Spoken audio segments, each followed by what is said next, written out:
কখনো ভাবিনি প্রথম লং ভিডিওতেই তোমাদেরকে এত বড় ক্ষতির সম্পর্কে আমাকে বলতে হবে।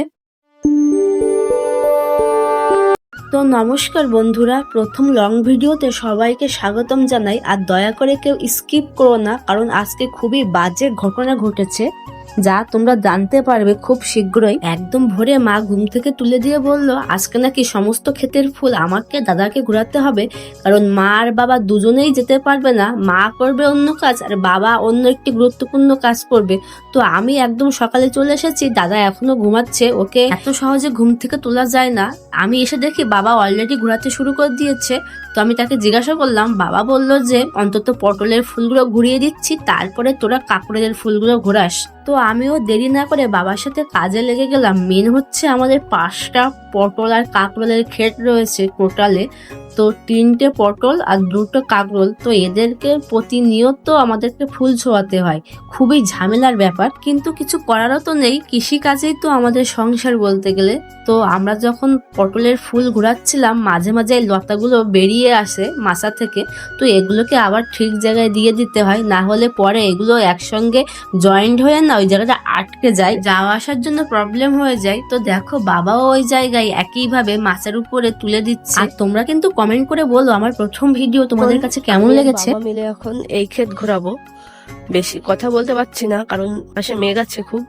যখন তখন বৃষ্টি চলে আসলে এই পটলের ফুল আর ছোঁয়ানো হবে না। তো আর আমার কাছে স্ট্যান্ড নেই, যার জন্য ভিডিও তোমাদেরকে আমি সেইভাবে দিতে পারছি না। মানে কাজ করার মধ্যে তো ভিডিও করা যায় না। তো আমি স্ট্যান্ড কিনছি, অর্ডার দিয়েছি, চলে আসবে কিছুদিনের মধ্যে। তো তারপর থেকে তোমাদেরকে আমি আমার কাজের ভিডিও দেখাতে পারবো। আর এবার তোমরা দেখো আমাদেরকে কিভাবে ক্ষতি করে দিয়ে গেছে। বন্ধুরা তোমরা শুধু দেখো, আমাদের এখানে কিছু কিছু বেয়াদব আর অসভ্য মানুষ থাকে যাদেরকে কিছু বলার নেই। এই যে শ্যালো মেশিনের যেখানে মুখ থাকে, এই মুখ রাত্রিরে মাল খেয়ে এসে হয়তো ওই ইট দিয়ে ভেঙেছে। তোমরাই বলো এই কলের মুখ ওর কি করছিল যে এইভাবে ভাঙা উচিত? কৃষকের তো ক্ষতি করে দিয়ে গেল। আর এমন এমন তো অনেক হতেই থাকে। তোমাদেরকে কি বলবো, দেখো কি বিচ্ছিরি ভাবে ভেঙেছে। এই যে আর আর শুধু এই না, দেখাচ্ছি আমাদের যে এই যে মোটর ঘর আছে না, এই মোটর ঘরে অনেক চেষ্টা করেছে, কিন্তু যেহেতু বাবা এগুলো ভালোভাবে করে রেখেছে এই জন্য কিছু করতে পারিনি। তো রাত্রে এরা মাল খেয়ে এসে এখানে আশেপাশে মাল খাবে আর এইসব কাজ করবে। কৃষকের ক্ষতি ছাড়া কিছু করে না ওরা। দেখো এত খারাপ লাগে এসবগুলো দেখার পরে। শুধু আমাদের না, আরো অনেকের এইভাবে করে। মানে তাদের তো মাল খেলার কিছু হুঁশ থাকে না। তো তারপরে যারা যা পারে তারাই রাজা হয়ে যায় বলতে গেলে, এমন ব্যাপার। তো যাই হোক, ওইসব ব্যাপার নিয়ে তো আর মন খারাপ করলে হবে না। যা হয়ে গেছে তা তো আর কি বলবো। তো আমাদের পটল ক্ষেতের ফুল ঘোরানো কমপ্লিট। এবার আসলাম এই যে কাঁকরোলের ভুঁইতে। আমাদের 2টো কাঁকরোলের ভুঁই আছে, তো ঘোরাতে হবে ফুল।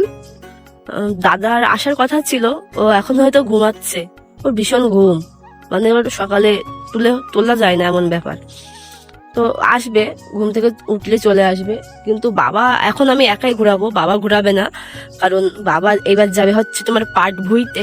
ওখানে কিছু পাট কাটা বাকি আছে, তো সেগুলো আজকে কাটবে। আর আমি এই ক্ষেত ঘোরাবো, আর ওই সামনে আরেক ক্ষেত আছে। দেখি ও যদি আসে ভালো, তা নাহলে আমি একাই ঘোরাতে হবে।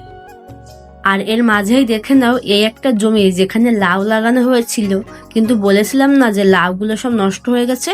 তো তারপরে আবার ঝিঙে লাগিয়েছিল, ঝিঙে গাছ ভালো হয়েছে, কিন্তু এই ঝিঙের জালিগুলো লাল হয়ে যাচ্ছে। তো এই জন্য বাবা ওই আমাদের যে বিষের দোকান থাকে তাকে দেখাবে বলে এই ঝিঙেগুলো তুলে নিচ্ছে, তাহলে সেই হিসাবে ওষুধ দিতে পারবে। তো মেন হচ্ছে এখানে জমির প্রবলেম হয়েছে। যাই হোক, যখন কাঁকড়ের ফুল ঘোরাচ্ছিলাম তার কিছুক্ষণ পরে দাদা চলে আসছিল। তো ও আর আমি মিলে একটা ক্ষেত পুরো ঘুরিয়েছি। তারপরে ঘোরাতে যাব, এমন সময় বৃষ্টি চলে আসলো। তো আমাকে বললো তুই বাড়ি চলে যা, আমি আরেকটা ক্ষেত ঘুরিয়ে নেব একা। তো সবাইকে অনেক ধন্যবাদ জানাই আমার ভিডিওটি পুরো দেখার জন্য। আর তোমরা কি এমন ভিডিও আর দেখতে চাও অবশ্যই কমেন্ট করবে। আর এত কষ্ট করার পরে তোমরা কি একটু সাবস্ক্রাইব করতে পারবে না?